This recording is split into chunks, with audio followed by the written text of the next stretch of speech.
Alright, what's up guys? So, I'm home now. I've got my ribeye Primal. It's about 8 pounds, so I've got a good amount of steak in here. But what I gotta do is turn this from this giant loaf of meat into a little bit more manageable slices. So I'm gonna take this, we're gonna open it up, and we're gonna cut it into some steaks. Alright, so we got my Primal here. Got my trusty knife. Mine's name is Hank. You guys should have a name for your knife as well. All I'm going to do is just cut this open. I'm going to drain out all the excess liquid. We want to get rid of that. So, cut that open. It's a little bit gory, but that's okay. Just going to drain out all this blood, water, red liquid, whatever you want to call it. And then we're going to take the Primal out of there. Alright, so that's a lot of meat.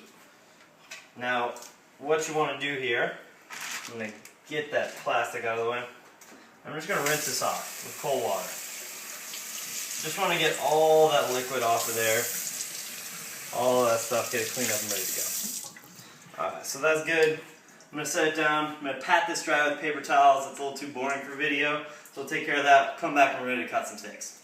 Alright guys, so I got my Primal rinsed off, dried off.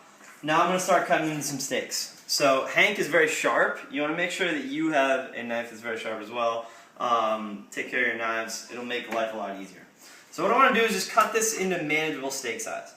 Now, I know some of you guys are thinking right now, this is a little bit intense, a little bit gross. You're dealing with, draining blood off of a steak, cutting into a big piece of muscle.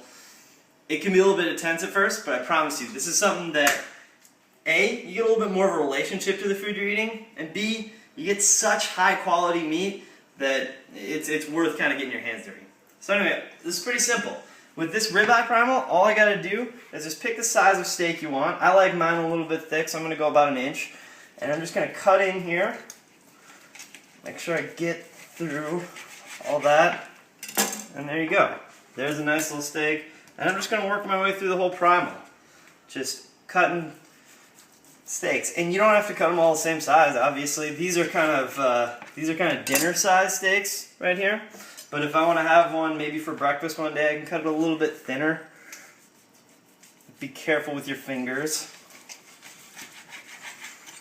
Boom, a little bit thinner piece. So that's what you do. I'm just going to work my way through this whole Primal. Just hack it up, and then we'll go over how to store and freeze. Alright guys, so I've cut up my steaks. You can see I got my plate full of healthily sized ribeyes here. So what I'm going to do, I keep it simple with storage. You guys can get a little bit fancier than this. You can shrink wrap them, you can foil wrap them. I just use Ziploc bags. So all I'm going to do, just open it up.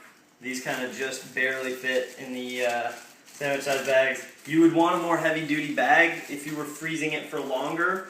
But this entire thing will be eaten in the next 2 weeks, so I know it's not going to be in that freezer very long. You just want to take the air out of it, and then take that into the freezer. There we go.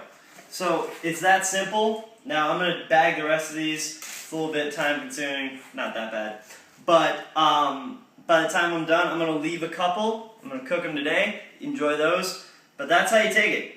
Go from Primal to steaks, for the next 2 weeks, and you're set. So if you have any questions, let me know. But that's what to do with your Estancia beef. All right.